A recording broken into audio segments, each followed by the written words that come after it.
Now we will discuss another application of Bernoulli's theorem, that is Taurus Ls theorem, and this is used to find the speed of a flux, means the rate of flow of fluid through this small hole, and the surface of liquid is at some height h from that vena contracta. Statement is that let h is the height of depth of the vena contracta below the level of upper surface of water in the tank.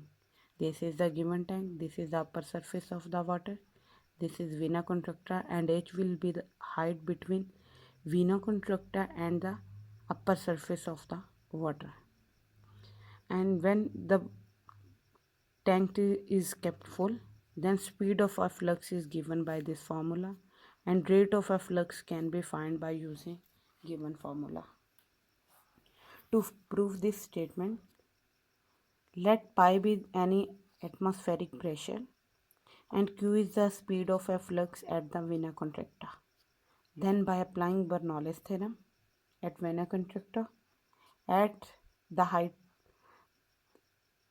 at vena contracta and to the tank, we get pi over rho plus half q square is equal to pi by rho plus gh.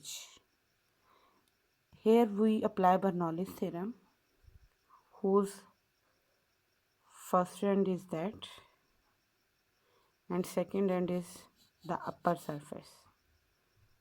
For these two surfaces, as the water flows from this vena contracta, the height changes. Therefore,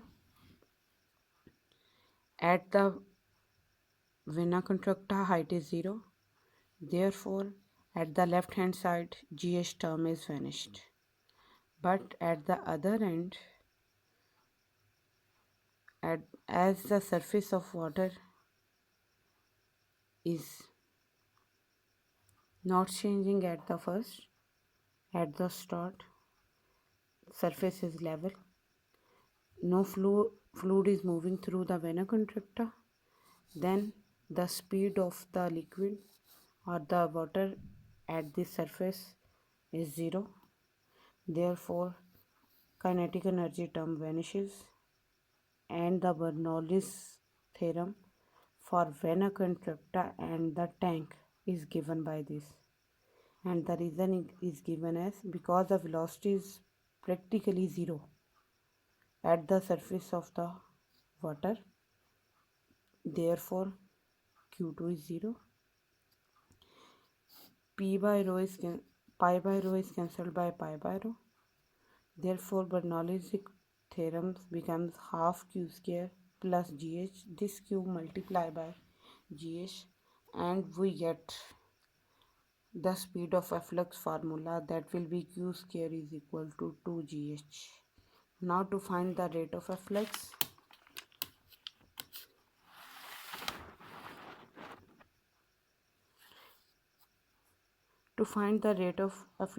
if sigma 2 is the area of cross section of jet at vena contracta, then rate of efflux is given by area of cross section and the speed of rate of flow.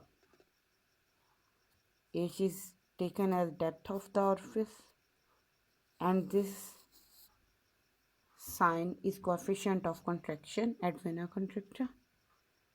Therefore, sigma 2 is equal to constant coefficient of contraction into sigma 1.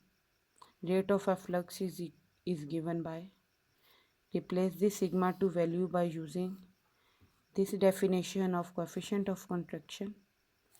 We get the formula of the rate of efflux.